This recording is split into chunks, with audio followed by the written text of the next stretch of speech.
देख रहे न्यूज 24 और मैं हूं आपके साथ रजत।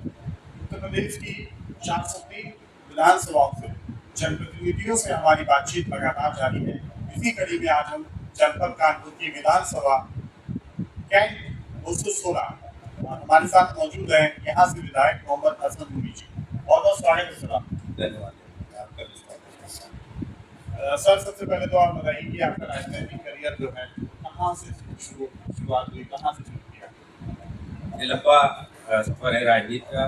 छात्र राजनीति से हमने अपनी राजनीति शुरू की, लेकिन पॉलिटिकल राजनीति 2000 से लगभग एक्टिव पॉलिटिक्स में रहे और समाजवादी विचारधारा माननीय मुलायम सिंह यादव जी के विचारधारा से हमेशा उनकी पार्टी को, जब समाजवादी पार्टी के राष्ट्रीय अध्यक्ष थे, वे कार्यकर्ता के रूप में हमेशा उनके फॉलोअर रहे।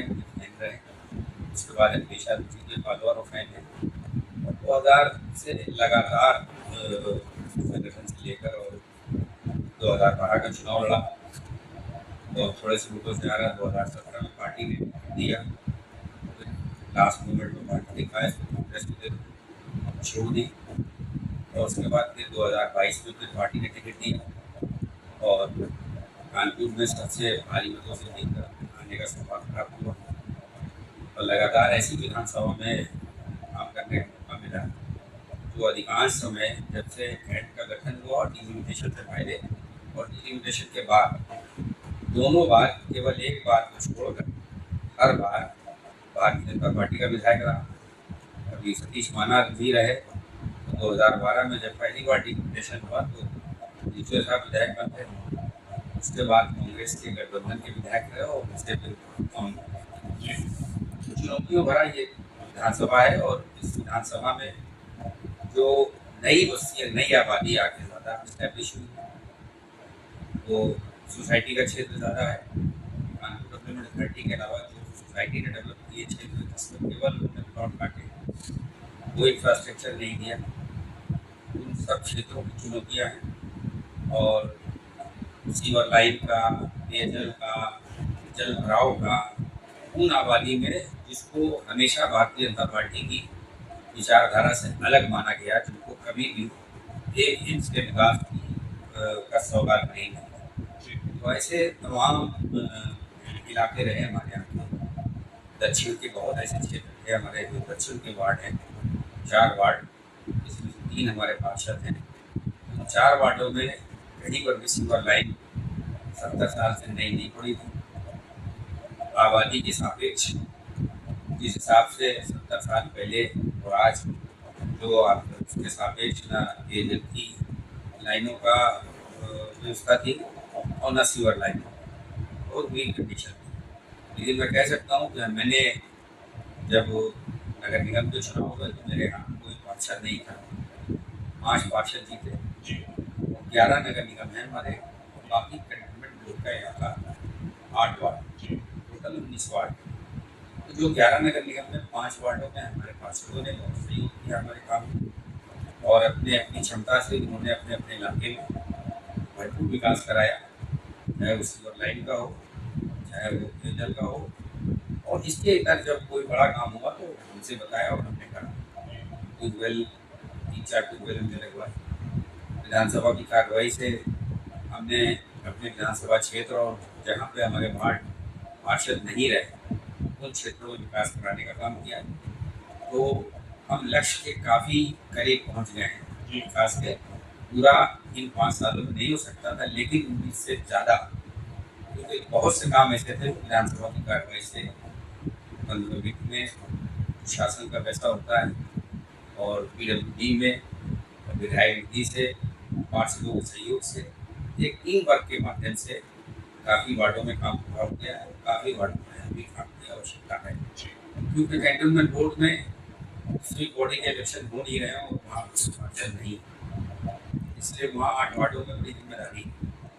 और वहाँ पर काम करने में अगर विधायक निधि का प्रयोग करते हैं तो वहाँ पे एजेंसी जो कैंट बोर्ड की मानक के खिलाफ जमीनें हैं उनसे काम विकास कराना, वो एनओसी नहीं मिलती, इसलिए वहाँ पर विकास कराना विधायक निधि से बहुत बड़ी चुनौती है। उसकी उस चुनौतियों को भी सामना करते हुए वहाँ पे भी काफ़ी कुछ काम करा लिया। तो कैंट विधानसभा एक बहुत गांव टाइप की विधानसभा थी, और एरिया में सबसे बड़ी कानपुर की 10 विधानसभाओं में, बल्कि कानपुर नगर की 5 विधानसभाओं में सबसे बड़ी विधानसभा है।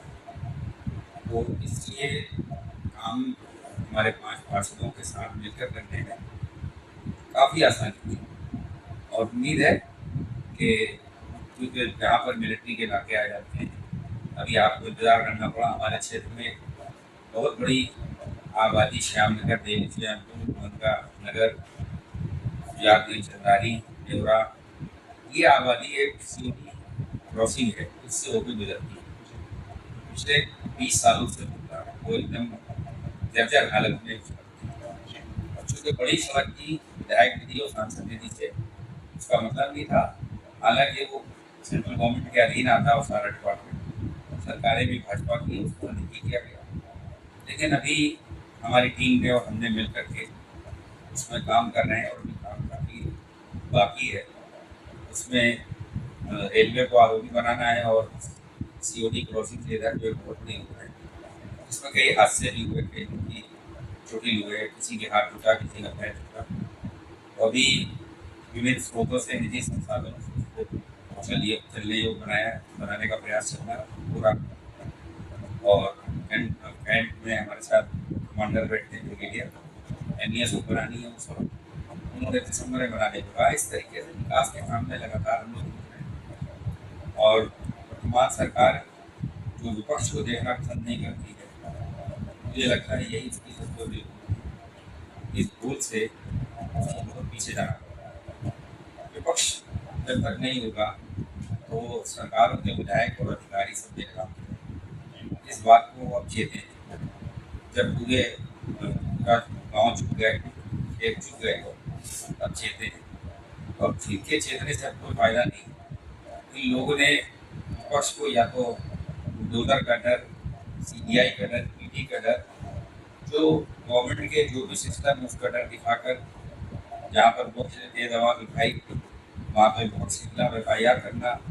सबसे पहले हमारे घर में 2023-24 में हमारे यहाँ FIR हुई, हमारे बेटे के खिलाफ FIR हुई, उसके बाद हमारे साथी विधायक के खिलाफ हुई, 5 लड़की के खिलाफ हुई, फिर अमिताभ वाजपेयी जी के खिलाफ हुई। तो लगातार कहीं ना कहीं किसी न किसी प्रकार से विपक्ष की आवाज़ को दबाने में ये सिस्टम को और अपनी ताकत का उपयोग करते हैं। जो उनकी भूल थी, हम तो उनको आईना दिखाने के लिए, वो आईना ही को देना चाहते, तो उनको कैसे पता चलेगा कि चेहरे पर कहाँ दाग है।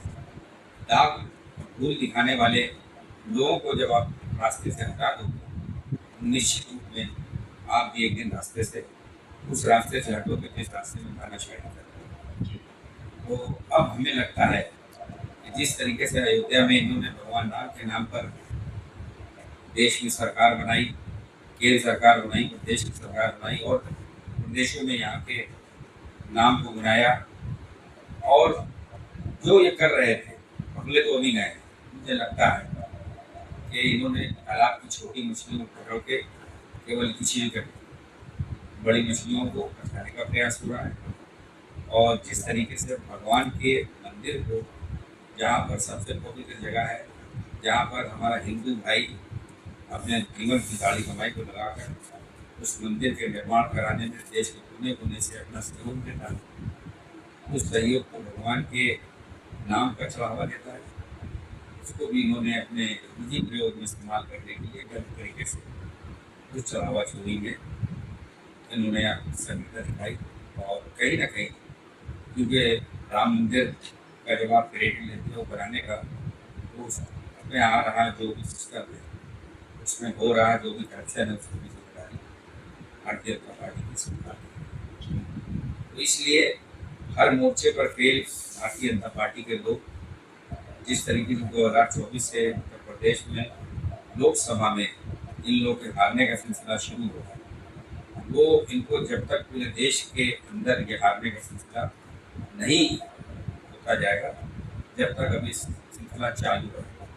27 में 2024 का सापेक्ष अगर आप देखेंगे, जिस तरीके से पीडीए के लोगों ने आगे अखिलेश यादव जी के जननायक होने पर पीडीए के लोगों ने उनके ऊपर भरोसा करके देश की तीसरे नंबर की और प्रदेश की पहले नंबर की लोकसभा में पार्टी को बनाकर समाजवादियों को मजबूती दी है। पीडीए के लोगों ने वही पीडीए का आदमी इस बार 2027 में पूर्ण प्रचंड बहुमत से इस सरकार को गिराकर ऐसी सरकार को जिसका नेता आदमी अखिलेश यादव जी है, जिनकी एक प्रोफाइल विजनरी प्रोफाइल है, जिनकी सोच एक विजन को, जिनकी सोच समाज के सबसे आखिरी व्यक्ति पर, उसके रोजगार पर, उसकी पढ़ाई पर, उसके डेवलपमेंट पर और जाने को, उसके आगे बढ़ने को जाती है।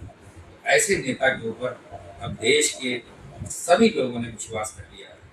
और जिस तरीके से आदरणीय अखिलेश यादव जी 10 साल से लगभग जिस पार्टी की सरकार ना हो, और अगर आप देख लीजिए उस पार्टी का सबसे ज्यादा जनाधार, पूरे प्रदेश में सबसे ज्यादा भीड़, सबसे ज्यादा कार्यकर्ताओं वाली पार्टी अगर कोई है तो वो समाजवादी पार्टी और उसके नेता अखिलेश यादव जी हैं। 10 साल जिस पार्टी की सरकार नहीं होती तो कार्यकर्ता विलुप्त नहीं होता, लेकिन हमारे यहाँ के समाजवादी कार्यकर्ताओं का मनोबल लगातार अपने नेता अखिलेश यादव जी को बढ़ता जा रहा है।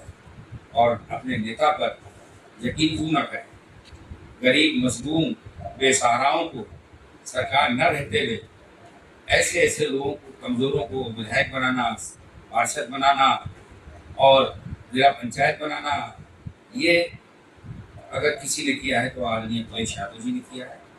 और अखिलेश यादव जी की देन है कि आज मैं भी एक मध्यम वर्गीय परिवार से आकर अपने विधानसभा क्षेत्र के जनता की सेवा कर रहा हूँ। ये सपना था मेरा, उसको पूरा करने में हमारे नेता आदरणीय अखिलेश यादव जी ने पहल की है। निश्चित रूप में वो अपने प्रदेश की जनता के चेहरे पर वो मुस्कान देखना चाहते हैं जो किसी भी डेवलप कंट्री विकास विकसित देश के लोगों के चेहरों की मुस्कान होती है। आज तक, अभी तक मैंने राजनीति में जब से होश संभाला है, मैंने छात्र राजनीति से यहाँ तक का सफर तय किया। नेताजी के नेतृत्व में चुनाव लड़ा, अखिलेश जी के नेतृत्व में चुनाव लड़ा। अपने नेताओं की जो कार्यशैली है, अगर हमारी पार्टी के सारे नेता उस कार्यशैली को पूरा करेंगे तो निश्चित रूप में वो दिन दूर नहीं है, देश के अंदर समाजवादियों का मेला होगा और समाजवादियों की जो सोच है वो देश के कोने कोने में हर नागरिक में जाएगा। हम ऐसे नेता के अधीन रहकर और उनके अंडर में रहकर काम करके हमें बड़ा गौरव है और मैं अपने आप को बहुत भाग्यशाली समझता हूँ कि मैं समाजवादी पार्टी का विधायक और हमारे नेता आदमी 2027 का विधानसभा चुनाव हो रहा है। 2027 के विधानसभा चुनाव की क्या तैयारी है? पूरे प्रदेश में 403 विधानसभा सीटों पर समाजवादी पार्टी कितनी सीटों पर जीत हासिल कर रही है? मैंने आपसे बताया 2024 के लोकसभा चुनाव को अगर आप विधानसभा वार अगर कैलकुलेट करेंगे तो लगभग 250 सीटें जीतने का मतलब वो तो है ही है और हम उससे ज़्यादा जीतने जा रहे हैं, क्योंकि हम इंडिया अलायंस में हमारे साथ जो अलायंस पार्टनर है उनका भी अपने उनके भी सांसदों को क्षेत्र है। हम लोग मिलकर इस बार 300 पार करने का जो हमारा काम है, जो विजन है हमारे नेता अखिलेश यादव जी का, पीडीए में SC ST की सीटें, चाहे उनको जनरल में भी अपने जनरल उम्मीदवार में भी उन्हें SC ST की सीट पे कोई कैंडिडेट करना पड़े, जिताव होगा तो उस पर वहाँ पर भी हमारी पार्टी उसको कैंडिडेट बनाएगी। भारतीय जनता पार्टी कहती है कि आपका जो पीडीए है वो एक कह सकते हैं कि लोकल पीडीए है, असली पीडीए तो असल पीडीए उनके पास है। देखिए उनका काम है कहना और हमारा काम है कहते कहते यहाँ तक आ गए और हम यहाँ तक जब आ गए तो यहाँ से अब उनको डिक्लाइन में जनता ने उनको पीछे धकेलने का मन हुआ। बहुत कुछ उन्होंने देश के सामने छोड़ दिया। उन्होंने यहाँ पर कानपुर में आकर देश के प्रधानमंत्री जी ने कहा था कि हम कानपुर में जब पहली रैली उन्होंने की, मुझे याद है 2014 के चुनाव, तो सारी मिलों को खोलने का और विशेष रूप से लाल इमली को चालू करने का उन्होंने यहाँ पर जो वादा किया है, तो आज उनकी तीसरे टर्म की सरकार आ गई है। मेले की जो मेल की जो घड़ी थी उसकी सुई तक छोड़ी, तो ये कहने का और करने का। उन्होंने 15-15 लाख रुपए ये अकाउंट में लाने की बात करी, उन्होंने लाखों रोजगार देने की बात करी। तो अब तो वो देश की सारी एसेट्स को बेचने वाले लोगों को संरक्षण दे रहे। तो ऐसे लोगों को तो जनता ने 10 साल में देश में, और मैं समझता हूँ अगर ये एनडीए का आखिरी कार्यकाल होगा देश की सरकार में, सब ने बहुत हर तरीके से इसको अध्ययन कर लिया है। अब दोबारा टेस्ट करने की किसी के अंदर क्षमता नहीं बची। रोजगार से भी चले गए, शिक्षा से भी चले गए, सांप्रदायिकता चरम सीमा पर आ गई है। बांटो और राज करने की राजनीति पर भारतीय जनता पार्टी के लोग विश्वास करते हैं। जनता के हितों में कोई किसी को कोई परवाह नहीं। तो हमारे मुद्दे, जिन मुद्दों से भारतीय जनता पार्टी के लोगों ने देश की जनता के सामने झूठ बोला है, हम उनके झूठ का पर्दाफाश करके और जनता को पारदर्शी सरकार देकर देश के अंदर प्रदेश से देश के अंदर जो माहौल देने का संदेश जाएगा, वो 2029 में भी बदलाव की लहर चलेगी। पूरे प्रदेश की जनता के लिए और कानपुर और आपकी विधानसभा के लिए क्या एक छोटा सा संदेश आपने रहेगा समाजवादी पार्टी की तरफ से? देखिए, हम अपने विधानसभा कैंट के सभी सम्मानित मतदाताओं और यहाँ के क्षेत्रवासियों के माध्यम से प्रदेश और देश तक ये संदेश देना चाहते हैं कि जिस प्रकार से उत्तर प्रदेश और देश को, वहाँ की प्रदेश और देश की सरकारों ने धोखा दिया और छलने और ठगने का काम किया है। 2027 में कमजोरों और मजलूमों, बेसहाराओं और बेरोजगारों को अगर कोई साथ देने वाली सरकार है और दिख रही है, तो उसका बीजेपी का सामना कोई कर रही है, तो वो आदरणीय अखिलेश यादव जी की समाजवादी पार्टी की सरकार जो बनने जा रही है। आप लोग, हम आपके इस चैनल के माध्यम से ऐसे लोगों को अपने निकटतम जो भी विधानसभा के उम्मीदवार हैं, उसको, जो पीडीए के लोगों को, जो देश के डेवलपमेंट और प्रदेश के रोजगार और कानून व्यवस्था की तरफ देखने वाले लोगों को, उनको अपना वोट देकर अखिलेश यादव जी का वोट करें। बहुत धन्यवाद। हमारे साथ कैंटोनमेंट विधायक मोहम्मद हसन रूमी जी।